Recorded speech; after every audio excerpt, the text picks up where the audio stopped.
Alors peut-être que tu nous dises, bon déjà, ça fait combien de temps que tu es sur cette histoire?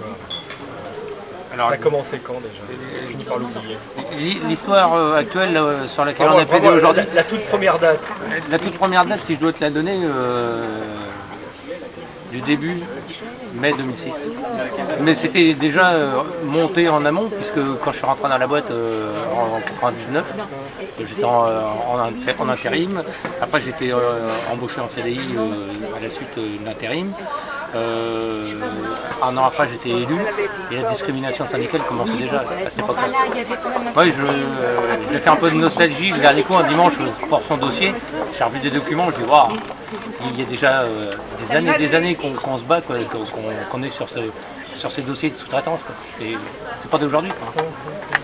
Après, voilà, la procédure de licenciement, le droit de retourner au travail, ouais, voilà, c'est depuis mai 2006. D'accord.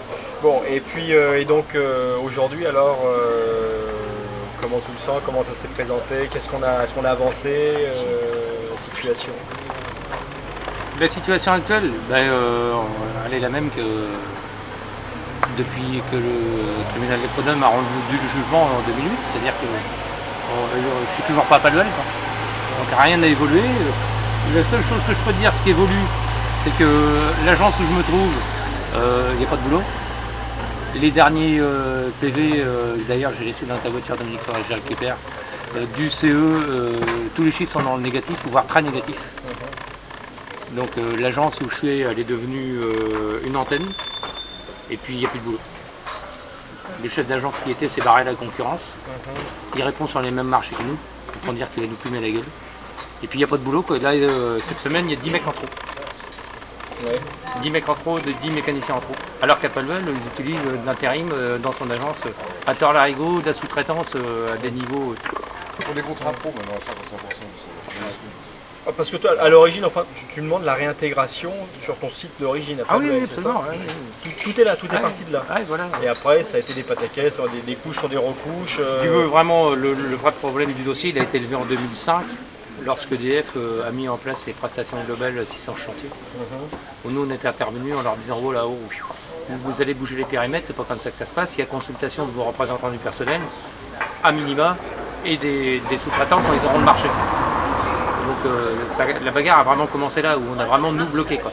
Et quand ils ont vu qu'on bloquait beaucoup, ils se sont refermés sur eux-mêmes. Il y a eu des discussions qui ont mené, on va dire, quasiment à rien. Enfin, on a eu le fin mot. Le fin mot, ils nous l'ont dit ouvertement. Le code du travail, on se torche le cul avec, pour être mal poli. Mais c'est ça qu'ils nous ont dit. On fera ce que nous on décide. On est chez nous et on va appliquer ce que nous on a décidé entre nous. Donc après, leur force, c'est qu'ils ont du fric. C'est que quand ils lancent une procédure, ils ont suffisamment de pognon pour la faire durer 10 ans. Ça, ouais. Mais pendant 10 ans, ils ont rangé au maximum. Donc c'est ça la réalité du problème. Nous, sur ce marché de prestation globale d'assistance chantier, on a fait un référé en 2006, qu'on a gagné. On a fait annuler les marchés de notre centrale sur le plateau Comanche-Mer du Nord. C'est important à dire. On a perdu en appel. On a gagné en cassation.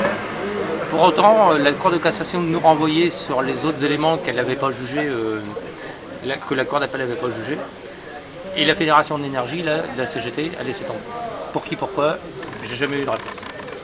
D'ailleurs, elle n'était pas seule parce qu'il y avait la métallurgie et la construction qu'on laissait tomber. Ah. Ce qui fait qu'aujourd'hui, je suis obligé d'être dans cette merde aussi. T'es tout seul, quoi, finalement, au final.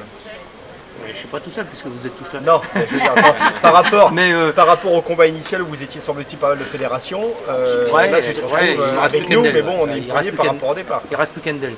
Et dans le syndicat d'Endel, il ne reste que quelques personnes. Parce que si tu veux, nous, en tant que syndicat de la sous-traitance, notre activité syndicale, si elle est trop forte, on perd les marchés. La preuve, le marché de Palluel de PGAC, c'était le seul endroit où EDF voulait plus d'Endel, c'était parce que j'y étais et qu'avec Dominique et qu'on bougeait énormément. Dominique peut dire la même chose, hein.